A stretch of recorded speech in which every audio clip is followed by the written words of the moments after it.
कभी जोन्स में ट्रेनिंग करने के बारे में सुना है, पर हमेशा कंफ्यूज रहे कि आखिर इसका मतलब क्या है।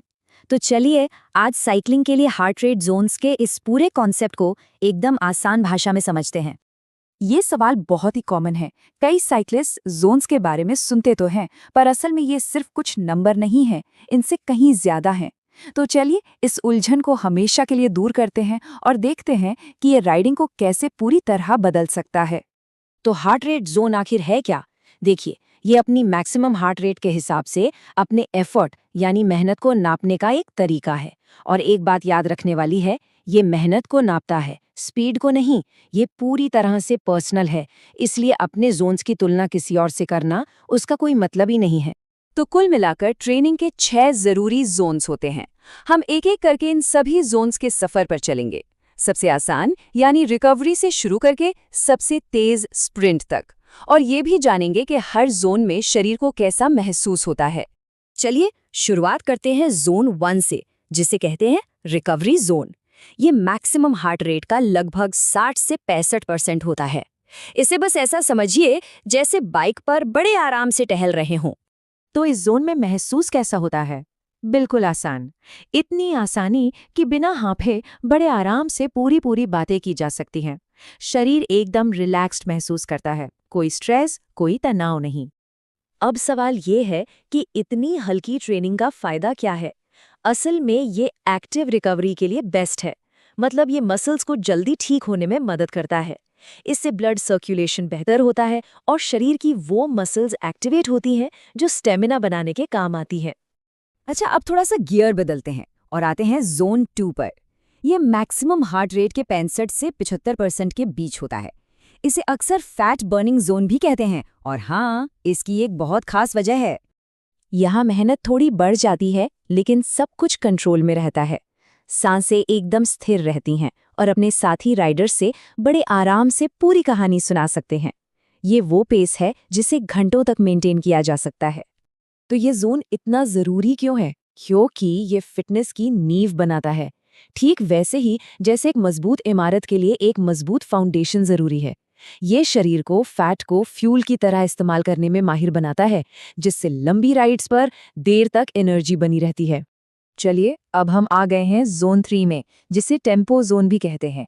यहाँ हार्ट रेट 75 से 82% तक पहुंच जाती है और अब मेहनत सही में महसूस होने लगती है। अब बातचीत उतनी आसान नहीं रहने वाली।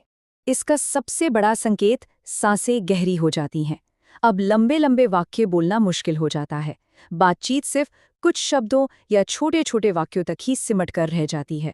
तो जोन 3 में ट्रेनिंग का मकसद मसल्स को लंबे समय तक ताकत बनाए रखने के लिए ट्रेन करना है।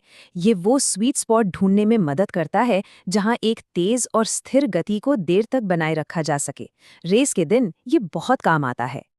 ओके, अब चीजें थोड़ी सीरियस होने वाली हैं। जोन 4 यानी सुपर थ्रेशोल्ड जोन, ये हार्ट रेट को 82 से 89% तक ले जाता है। ये वो पॉइंट है जहां शरीर में लैक्टिक एसिड इतनी तेजी से बनता है कि शरीर उसे उतनी तेजी से साफ नहीं कर पाता। यहाँ सांसें भारी हो जाती हैं और पूरा फोकस चाहिए होता है। ये वो मेहनत है जिसे सिर्फ कुछ मिनटों के इंटरवल में ही बनाए रखा जा सकता है। शरीर कहेगा बस करो, लेकिन दिमाग को उसे आगे धकेलते रहना पड़ता है। अब हम अपनी लिमिट्स के और भी करीब पहुंच रहे हैं।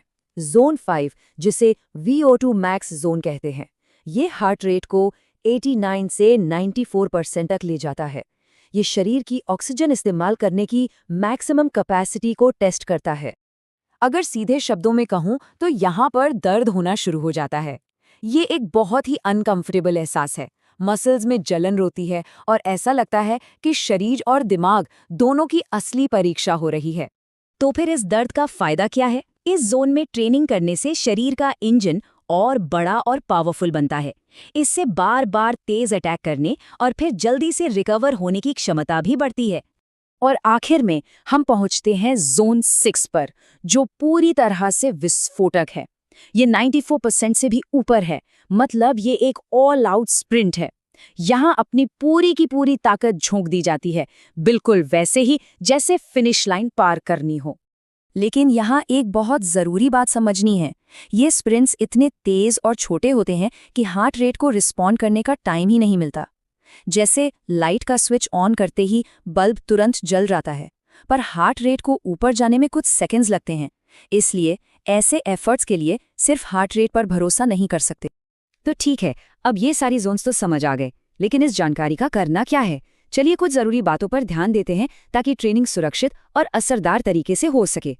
देखिए, इस बातचीत में हमने ये समझा है कि हर जोन क्या है और उसमें कैसा महसूस होता है। ये एक गाइड की तरह है, लेकिन ये अपने आप में एक पूरा ट्रेनिंग प्लान नहीं है।